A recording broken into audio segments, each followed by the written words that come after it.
Hi, I'm Rachel from the Entrepreneurship Institute, and we're here to share with you a series of short films about the 7 skills of an entrepreneurial mindset. In this video, we're going to talk about the skill to disrupt, and I'm here with the head of careers, Kate Daubney, and our special guest for today, Cara Attenborough. Thanks, Rachel, and welcome, Cara. Start off, Rachel, by telling us what you mean by disrupt.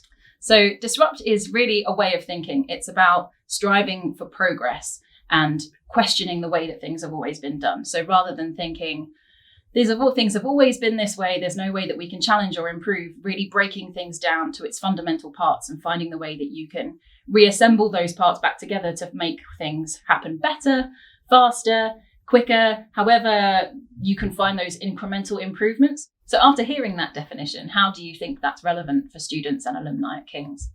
So one of the critical things that I think many students don't understand is how fundamental analytical skills are to their academic experience.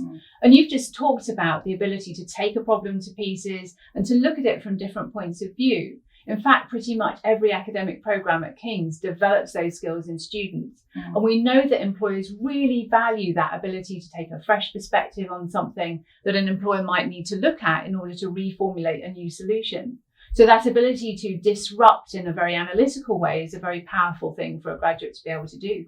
I think it's an interesting thing because disruption as a word is often thought of in a really negative context of if you're disruptive, that's a bad thing. And actually, we want to change people's perception of what that means. And it's actually being the person that's willing to put your hand up and say, no, I think we can do this a bit better. And also being willing to accept that kind of feedback on ideas that you're proposing yourself.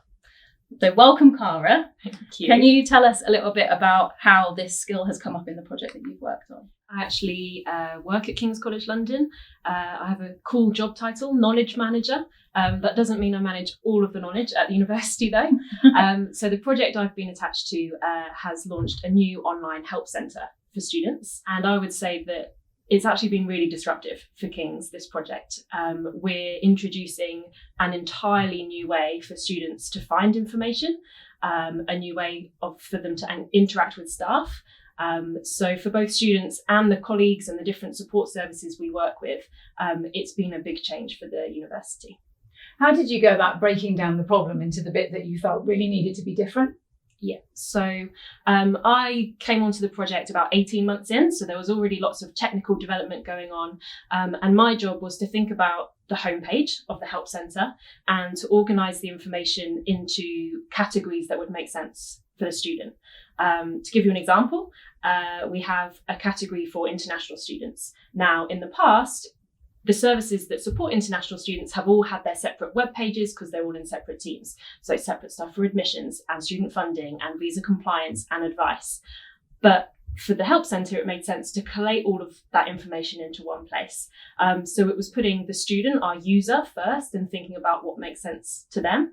And I suppose part of the kind of disruptive nature of that was we were disrupting to have a positive impact on one audience, but actually for our staff and our teams, we also had to support them to help them feel confident in the change. And even though their information was moving into a new place, they still own it and they're still responsible for it as well. How did you work trying to bring forward this kind of disruptive project in such a large organisation as King's?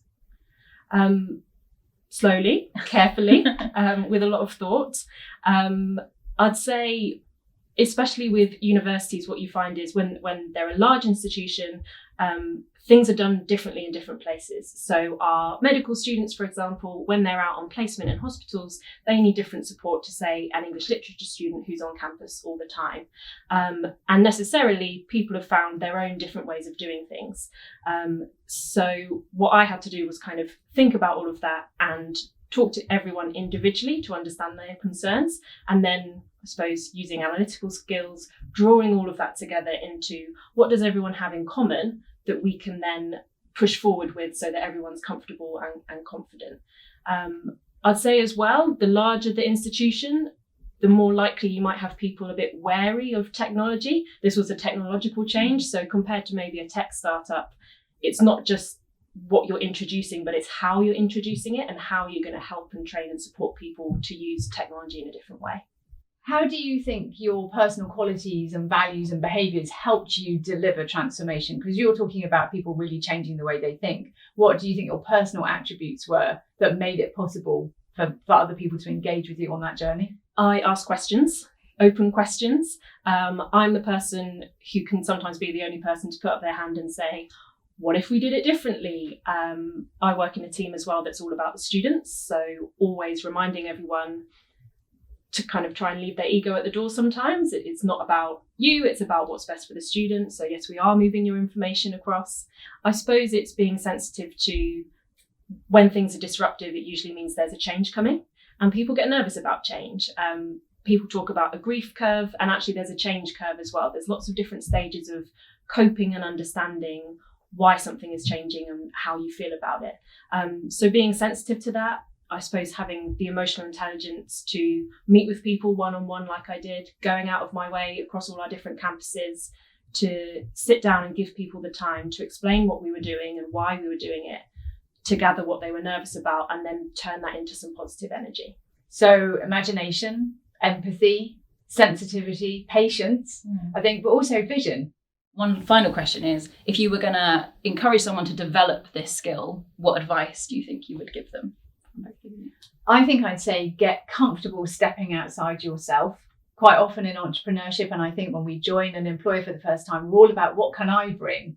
But I think disruption is really aided by the ability to step out and think about it from somebody else's point of view. So I think I'd say get comfortable with empathy, get comfortable with seeing things from another perspective.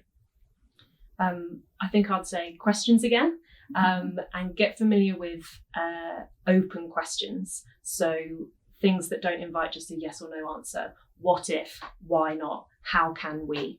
To bring everyone with you. Yeah.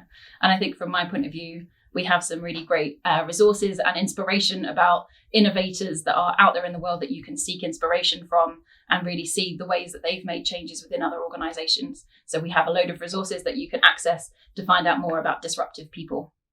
Thank you for tuning in to one of our videos in the 7 Skills of an Entrepreneurial Mindset series. If you want to join the discussion and connect with us, you can find us at the Entrepreneurship Institute and King's Careers and Employability.